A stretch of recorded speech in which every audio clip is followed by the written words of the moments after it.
तो इंसान के पेशाब में प्रोटीन नॉर्मल स्थिति में तो बिल्कुल ही होता ही नहीं है। उससे शरीर में किस तरह की प्रॉब्लम खड़ी हो सकती है। प्रोटीनो यूरिया की कंडीशन अगर एक लेवल पर डायग्नोज हो जाए तो उसकी काफी जल्दी कंट्रोल करके किडनी डिजीज को रिवर्स किया जा सकता है। लेकिन protein to creatinine ratio level check करा रहा है तो इनके कंपैरिजन में एल्ब्यूमिन टू क्रेटिनिन तो यह रेशो काफी बड़ा हुआ आता है कि प्रोटीनो यूरिया है, अब कुछ नहीं किया जा सकता। नमस्कार दर्शकों, मैं डॉक्टर पुनीत कर्मा आयुर्वेदा में आपका स्वागत करता हूं और आज हम किडनी से रिलेटेड टॉपिक पे बात करने वाले हैं जो कि है प्रोटीनो यूरिया। जी हाँ, प्रोटीन का आपके पेशाब के साथ बाहर आना, यानी कि आपका यूरिन में प्रोटीन का मिलना।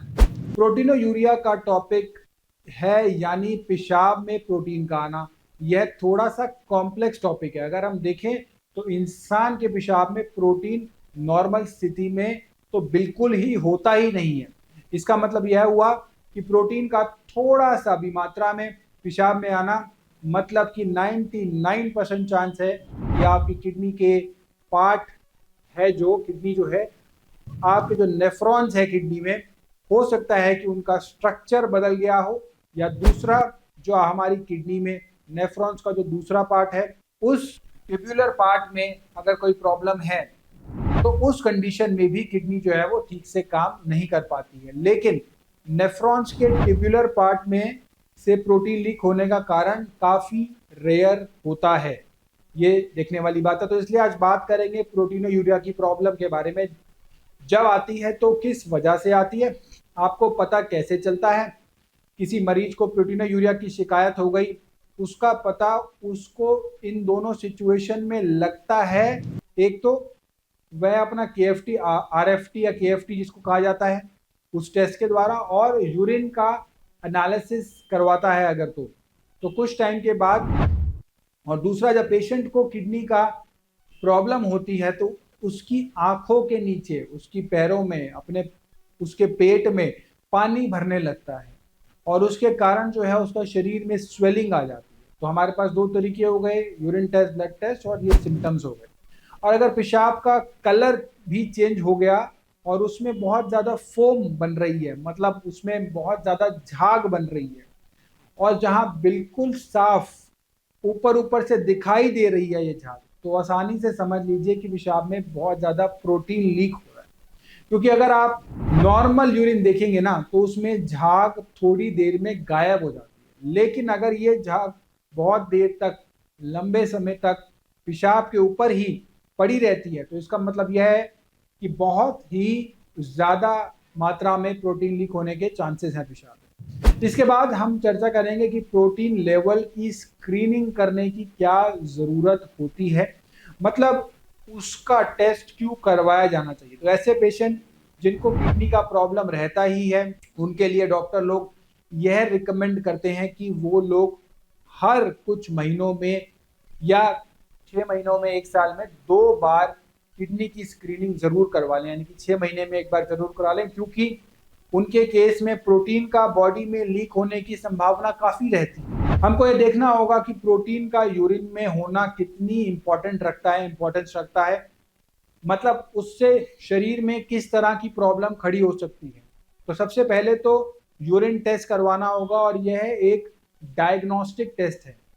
जब आप लैब में टेस्ट कराते हैं उसके बाद आपको अपने शरीर में प्रोटीन की मात्रा, मतलब आपके यूरिन में प्रोटीन की कितनी मात्रा लीक हो रही है, उसका पता लग जाता है। अब आपको प्रोटीन की मात्रा पता लगने से यह पता लग जाता है कि आपको नेफ्रॉन्स में जो ग्लोमेरुलाई है वह कितने अच्छी तरीके से काम कर रहे हैं या नहीं कर रहे हैं, या उनको कोई प्रॉब्लम आ रही है। प्रोटीनो यूरिया के इस तरीके के टेस्ट से यह भी पता लग जाता है कि यह वाला जो मरीज है उसको सीकेडी है, और यह भी पता चल जाता है कि वह कितनी जल्दी से ESRD यानी कि एंड स्टेज रीनल डिजीज की तरफ बढ़ रहा है। क्योंकि कई बार ऐसा भी देखा जाता है कि कुछ पेशेंट का क्रेटिनिन लेवल तो हाई होता है लेकिन उनके यूरिन में प्रोटीन की मात्रा नहीं होती, तो उस केस में वो वाला पेशेंट CKD का पेशेंट होता है। तो इस तरह से टेस्ट में यह साफ हो जाता है कि एक पेशेंट जिसका कि क्रेटिनिन लेवल तो ज्यादा है, यूरिन में प्रोटीन नहीं है, और दूसरा पेशेंट जिसका कि क्रेटिनिन लेवल भी उतना ही है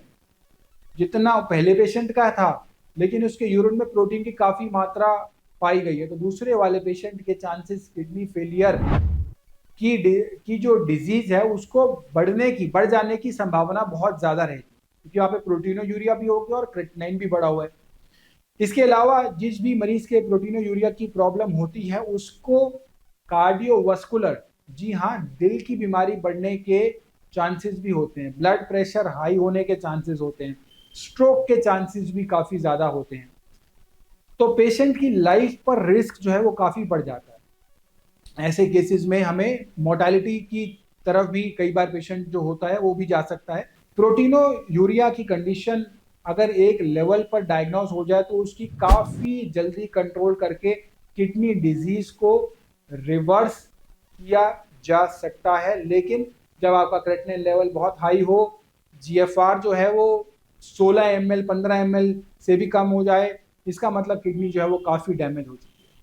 जीएफआर जो होता है इसके लिए टेस्ट होता है, वो टेस्ट में जीएफआर निकाल सकते हैं। लेकिन अगर क्रेटिनाइन अभी नॉर्मल है और आपके यूरिन में प्रोटीन वाली स्थिति है, और या अगर किसी केस में क्रेटिनिन लेवल भी थोड़ा सा हाई है, साथ में प्रोटीनोयूरिया की कंडीशन है, तो उस केस में किडनी रिलेटेड जो स्ट्रक्चरल चेंजेस हैं उसका रेजोल्यूशन किया जा सकता है। लेकिन अगर आपका क्रेटिनिन लेवल अभी नॉर्मल है और यूरिन में फोम वाली स्थिति है, यूरिन में प्रोटीन वाली स्थिति है, या फिर अगर किस केस में क्रेटिनिन लेवल भी थोड़ा सा हाई है, साथ में प्रोटीनोयूरिया की कंडीशन है, उस केस में किडनी रिलेटेड जो स्ट्रक्चरल चेंजेस हैं उसको काफ़ी हाई चांसेस हैं कि उसे रिवर्स किया जा सके। अब बात करते हैं कि प्रोटीनोयूरिया का टेस्ट कैसे होता है। तो प्रोटीनोयूरिया का एक कंप्लीट यूरिन एनालिसिस से होता है। इसका मतलब यह हुआ कि आपका यूरिन के सैंपल में उसकी पूरी एनालिसिस से लैब में जो एनालिसिस होगा बता देंगे कि आपके यूरिन में प्रोटीन है या नहीं है।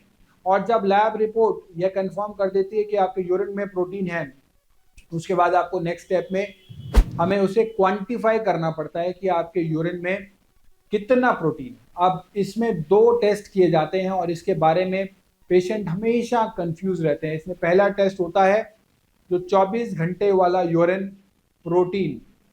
इसका मतलब यह है कि आप सारे दिन 24 घंटे में यूरिन इकट्ठा करते हैं और जब लैब में 24 घंटे के सैंपल में चेक करते हैं तो आपको बताया जाता है कि आपके 24 घंटे में इतना प्रोटीन निकल रहा है। यह प्रोटीन की क्वांटिटी मिलीग्राम में बताई जाती है। लेकिन जब डॉक्टर्स ने देखा कि 24 घंटे का पेशाब इकट्ठा करना पेशेंट के लिए बहुत ही मुश्किल है, क्योंकि उन्हें अपना काम पर भी जाना होता है और हर तरीके के हर वक्त वो बॉटल लेकर नहीं रख सकते, तो एक नए टेस्ट के साथ आए जिसको हम प्रोटीन टू क्रेटिनाइन की रेशो टेस्ट बोलते हैं।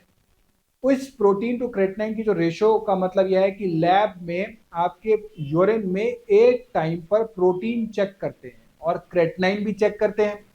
प्रोटीन और क्रेटिनाइन पेशाब में यूरिन में पूरा दिन ऊपर नीचे होते रहते हैं। लेकिन एक ही टाइम पर जब साइंटिस्ट लोगों ने यह देखा कि अगर एक ही टाइम पर डिवाइड किया जाए तो अगर उनकी जो रेशो ली गई तो वह वैल्यू आ जाती है, वह कांस्टेंट रहती है। फॉर एग्जांपल अगर प्रोटीनोयूरिया का एक सैंपल है जिसमें कि आपको मिल रहा है 500 मिलीग्राम, तो आप चाहे वह सैंपल शाम को देखें या सुबह देखें तो यूरिन में जो सैंपल है प्रोटीन टू क्रेटिनाइन की जो रेशियो है वह 500 मिलीग्राम के आसपास ही आएगी। जैसे कि कभी 510 मिलीग्राम आ जाएगी या कभी 525 आ जाएगी, पर वह 500 मिलीग्राम के आसपास ही रहेगी। इस प्रोटीन यूरिन जो है टेस्ट में एक और कंफ्यूजन आती है और वह है प्रोटीन टू क्रेटिनाइन रेशो और दूसरी एल्ब्यूमिन टू क्रेटिनाइन रेशो। तो यह प्रैक्टिकली अगर बात करें तो किडनी की प्रोटीन यूरिया जो है प्रोटीनोयूरिया है से रिलेटेड जितनी भी प्रॉब्लम होती है वह सब एल्ब्यूमिन यूरिया के प्रॉब्लम होती है। मतलब यह है कि अगर आप प्रोटीनोयूरिया को टेस्ट करवा रहे हैं या आपने एल्ब्यूमिन यूरिया को टेस्ट करवाया, मतलब दोनों टेस्ट से आप 99% किडनी प्रॉब्लम को कवर कर ही लेंगे। सिर्फ एक ही बीमारी होती है माइलोमा, उसके केस में जो प्रोटीन होता है वह एल्ब्यूमिन यूरिया के अलावा कोई डिफरेंट ही प्रोटीन लीक हो रहा होता है, एल्ब्यूमिन यूरिया नहीं होता उसके अंदर। तो कई बार ऐसा हो सकता है जब हमारे एल्ब्यूमिन यूरिया चेक करवाने जाए तो नॉर्मल हो, बट बहुत सी बार एलिवेटेड हो।